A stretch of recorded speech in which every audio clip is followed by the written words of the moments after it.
Argentina for regional elections. France's third lockdown kicks off this weekend. And thousands in Tanzania mourn the death of President John Magufuli. Hello and welcome to TeleSUR English. I'm Jose Daniel Lopez in Quito, Ecuador, and this is from the south. Political parties in Venezuela are preparing for the upcoming regional electoral process. At the same time, institutions continue with their renovation processes or the confirmation of new authorities. We have more details with our correspondent, Leonel Ratamal. Political leaders from 20 opposition parties in Venezuela recently signed an agreement to stand united in the upcoming elections for regional governors and mayors that will take place in Venezuela this year, following the path of those who participated in the parliamentary elections of December 2020. They seek to isolate extremist opposition groups that promote violence or a total boycott of the vote. We do not support insurrectional or unconstitutional methods or foreign invasions or other countries harming our sovereignty in detriment of our people who have only prevented us from successfully taking power, prolonging the suffering of the most vulnerable and dispossessed. The international community is called to pay attention to these processes and not to those who continue to demand sanctions against the country.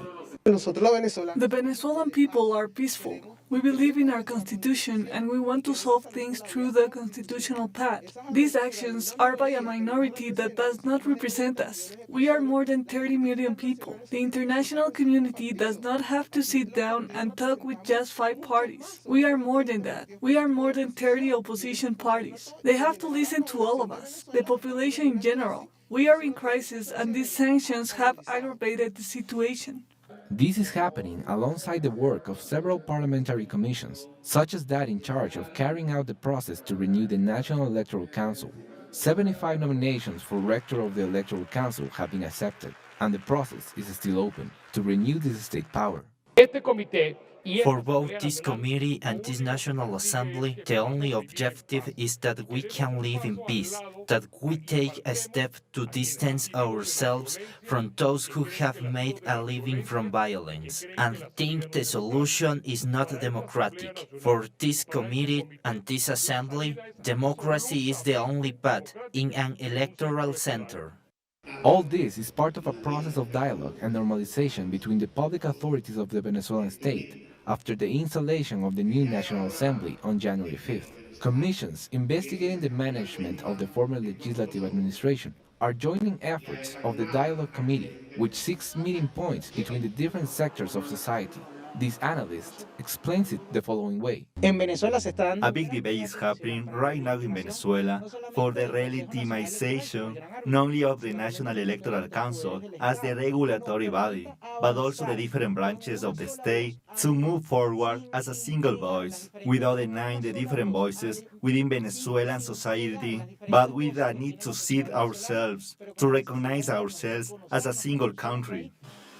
Meetings with business representatives, churches, universities, political parties, and different social and economic sectors in the country have already taken place as part of this process. 36,000 doses of the AstraZeneca COVID-19 vaccine arrived in Paraguay on Friday through the World Health Organization's COVAX platform. A COVID-19 upsurge has pushed the South American country's health system to the verge of collapse. According to health authorities, the doses will be first administered to health workers. The batch is in addition to the 20,000 doses of the Chinese Sinovac vaccine donated by Chile and 4,000 Sputnik 5 doses purchased from Russia, which will allow the vaccination of 90% of the medical personnel involved in the fight against the pandemic. Brazil's largest city, Sao Paulo, is struggling to curb the spread of COVID-19 despite restrictive measures. Mayor Bruno Covas said the new restrictions had done nothing to stem the flow of people taking buses and trains in and out of the city every day.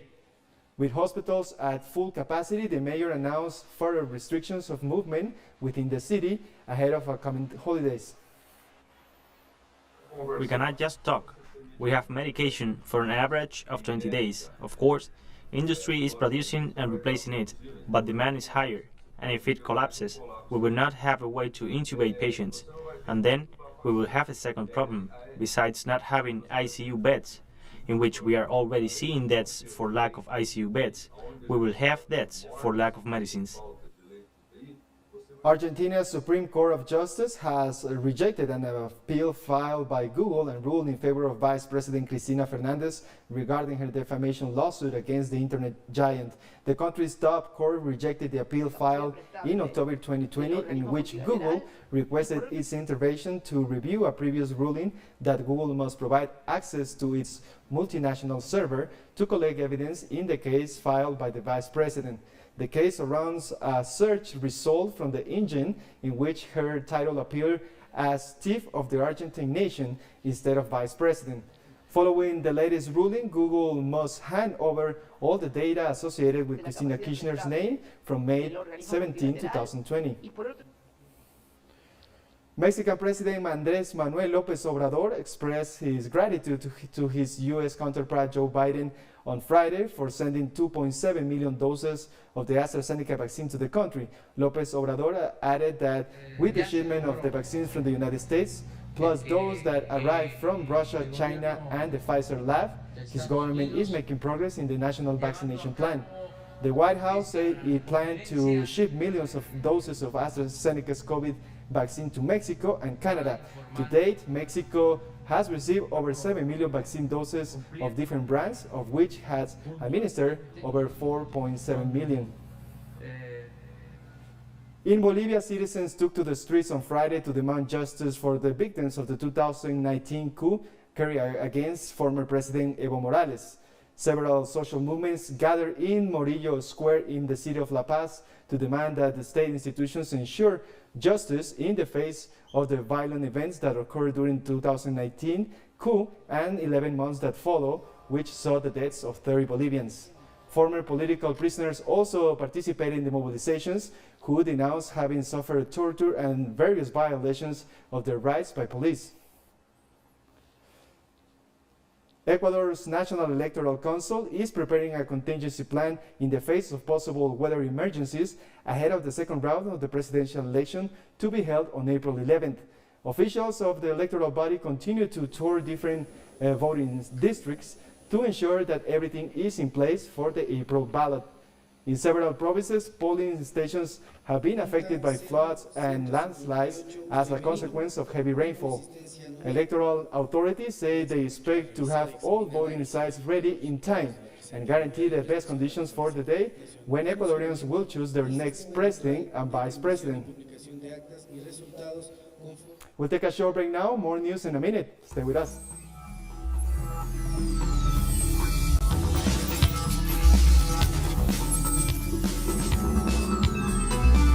Welcome back. Pakistan's Prime Minister Imran Khan has tested positive for coronavirus 2 days after he received the first vaccine dose. According to his doctor, the Prime Minister has quarantined himself at his private home on a hilltop on the Islam suburbs. The diagnosis comes as the country grapples with a deadly third wave of the virus that has already killed nearly 13,000 people from more than 600,000 infections, although limited testing suggests real figures are likely much higher. France has imposed its third coronavirus lockdown in an attempt to contain a surge of newly confirmed COVID-19 cases. French Prime Minister Jean Castex on Thursday announced that the Paris region, the northern region, and several other departments in the south of France are going into lockdown for 4 weeks starting this weekend. The new measures include closing non-essential shops, limiting traveling to within 10 kilometers of homes, and encouraging remote working. Long-distance travel between regions under lockdown will also be banned. Schools are to remain open and walks and exercise will be allowed. It's hard to get used to it, being confined. We want freedom. We want to go out. We are deprived of all that. The little pleasures of everyday life are no longer available. Poland has introduced a stricter lockdown through the country to stop the spread of COVID-19. The new restrictions will be in place until April 9th and include the closures of schools, hotels, cinemas, theaters, swimming pools, and sport facilities. Only essential shops may be open in the shopping malls, which of huge concern to retailers. In the meantime, Polish teachers are currently being vaccinated with the AstraZeneca vaccine. This is problematic for us, above all, because these decisions are made overnight and we feel that they are not consulted with us. Of course, we are observing the situation in the country ourselves, so we know that it is serious and it is indeed necessary to introduce changes that will help stop the pandemic. However, we are afraid of the consequences of another lockdown. British Prime Minister Boris Johnson received a first dose of the AstraZeneca's COVID vaccine on Friday at a London hospital where he fought the disease almost a year ago. Johnson's vaccination capped a turbulent week in which his government resisted calls from opposition politicians over the handling of the pandemic and amid growing concerns that its vaccine rollout might be hampered by a drop in supplies. The United Kingdom has recorded the highest number of COVID-19 related deaths in Europe at over 126,000. The government's failure to act faster to curb the spread of the virus and provide sufficient resources for the national health system has been widely condemned. The Italian government approved a 32 billion euro economic relief package for businesses and workers affected by the coronavirus. Prime Minister Mario Draghi called the decree a partial answer to those who are struggling with the fallout from the pandemic. Around 8 billion euros were designated for welfare support, including for unemployment of workers, and almost 5 billion euros for vaccinations and the health sector. A freeze on job dismissals expiring in late March was prolonged until the end of June, with a further extension until late October, valid for some industries. Meanwhile, the PM said that he plans to be vaccinated with the AstraZeneca shot. Belgian Prime Minister Alexander De Croo has said that the country faces crucial weeks ahead as the number of coronavirus cases continues to rise. The coming weeks will be crucial. Since our last consultation meetings, numbers kept rising. They rose step by step. We could say that we are on a rising plateau, and we see that figures are increasing. This increase was foreseen in our expert models.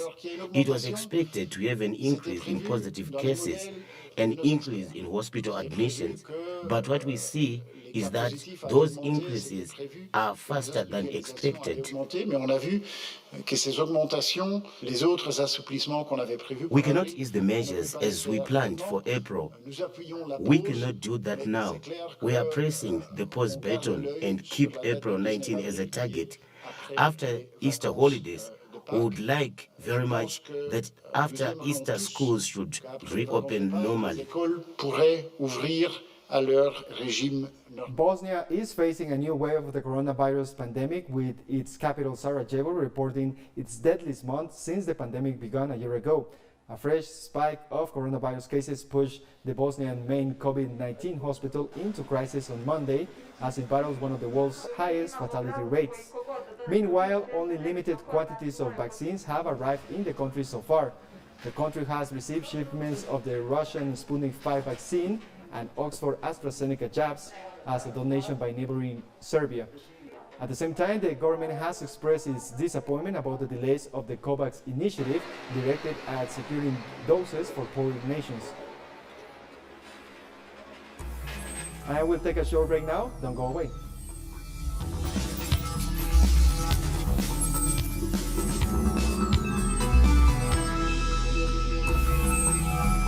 Welcome back. Thousands of Tanzanians have gathered in the capital Dar es Salaam to pay their last respects to the late President John Magufuli. Government officials, church leaders, and security forces gathered for the funeral service at the Uhuru Stadium. The Tanzanian leader died last year of a heart attack at the age of 61. The country's former Vice President Samia Suluhu Hassan has taken over as the new head of state. Frankly speaking, he was a really good person to us. We shall miss and remember him a lot for all the good things he did to us, especially me. I shall remember him a lot, especially women. He really advocated for us when it comes to health, but he also decided to offer free education at all levels. I really ask and hope the new president, Samia Suluhu, will keep up all the good things Magufuli used to do during his time. Pentagon Chief Lloyd Austin has praised the United States' partnership with India on his first visit to New Delhi. U.S. Secretary of Defense Lloyd Austin met with Indian Prime Minister Narendra Modi to strengthen strategic and bilateral cooperation ties in the Indo-Pacific region. The talks in New Delhi have been expected to be dominated by shared alarm about China. India is a key U.S. ally in the region, and the trip comes after the first talks between Secretary of State Antony Blinken and top Chinese officials in Alaska. This meeting is the first to strengthen the military alliance between the two countries. We discussed opportunities to elevate the U.S.-India major defense partnership, which is a priority of the Biden-Harris administration, and we'll do that through regional security cooperation and military-to-military interactions and defense trade. U.S. President Joe Biden has denounced rising violence against Asian Americans on Friday, telling a community plunged into grief after this week's shooting in Atlanta that the nation must not be complicit with the face of racism and xenophobia. President Biden emphasized that increased violence and harassment against Asian Americans since the start of the coronavirus pandemic, fueled by former President Donald Trump. After meeting with leaders of Georgia's Asian American community, Biden said that hate and violence have often been met with silence in the United States. Thai police have used water cannons and tear gas to disperse anti-government protesters in Bangkok. Demonstrators demanded new elections, amendments of the constitution, and called for an end to the intimidation of government critics. The protests against the government of Prime Minister Prayut Chan-o-cha started early 2020 and were later begun, including demands for a reform of the Thai monarchy. Tokyo Olympics and Paralympics organizers have announced that the overseas spectators will not be permitted to attend this summer's rearranged games due to the ongoing coronavirus pandemic. The Olympic Games, which were originally scheduled to take place last year, are due to begin on July 23rd, and tickets purchased overseas through official channels will be refunded. Our first priority was, is, and remains the safety of all participants of the Olympic Games and, of course, the Japanese people.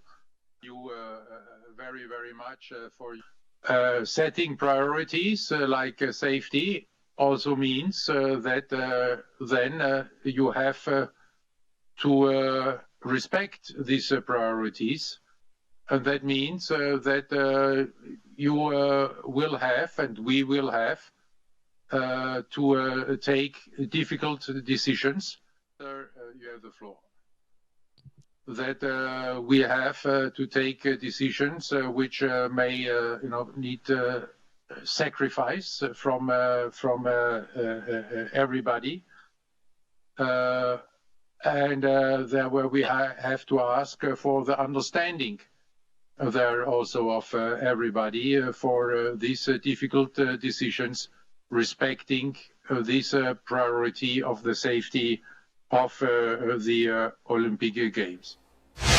And Japan's meteorological agency issued a tsunami advisory on Saturday after a strong 7.2 magnitude earthquake struck off the northeastern coast. There were no immediate reports of damage or injuries, but buildings were seen shaking as far as Tokyo. The quake was centered off the coast of Miyagi Prefecture in the country's northeast, which was heavily damaged during the huge earthquake and tsunami of 2011. A long-dormant volcano in southwestern Iceland have erupted. Iceland's Civil Protection Agency says Saturday that it has lowered the threat level as lava flow from the Frangels Mountain volcano seems to be lessening. The Department of Emergency Management say it was no anticipated evacuations because the volcano is in a remote valley 2.5 5 kilometers from the nearest road. The Fragadas mountain volcano had been dormant for 6,000 years, but there have been signs of a possible eruption recently, with earthquakes occurring daily for the past 3 weeks. I think we are excited because it's not so heavy or grave. It's not any danger or nothing like that. So I think people are excited and also they are not afraid of it. We've just been monitoring the area. First, people were not allowed to walk to the possible volcano area, but now people are allowed to walk. So basically, we're just monitoring, making sure that people park safely. The Iranian Atomic Energy Organization has announced that it will cold test its redesigned Arak nuclear reactor ahead of its full inauguration later this year. The spokesman for the organization, Bersul Kamal Bandi, said that the test will take place early in the Iranian New Year that begins this Saturday. Iran agreed to shut down the reactor at Arak under the 2015 nuclear deal with 6 world powers. But following the Trump administration's unilateral withdrawal from the deal in 2018 and subsequent U.S. sanctions, Iran began expanding its nuclear activities to use the Arak reactor for medical and agricultural use. The foreign ministers of Turkey and Iran held a meeting to strengthen bilateral relations on Friday, which they analyzed the situation in Syria and seek to coordinate the joint fight against terrorism. On a visit to Istanbul, Iranian Foreign Minister Mohammad Javad Zarif ratified the strengthening of political, economic, and commercial relations between the two countries, alongside his Turkish counterpart, Mevlut Cavusoglu. Since 2017, Tehran and Ankara, joined by Russia, have been mediating peace negotiations in Syria, amid confronting Washington's unilateral measures against the Arab country. And we come to the end of this news brief. You can find this and many other stories in our website at telesurenglish.net. And don't forget to join us on social media, Facebook, Twitter, and Instagram. For TeleSUR English, I'm Jose Daniel Lopez. Thank you for watching.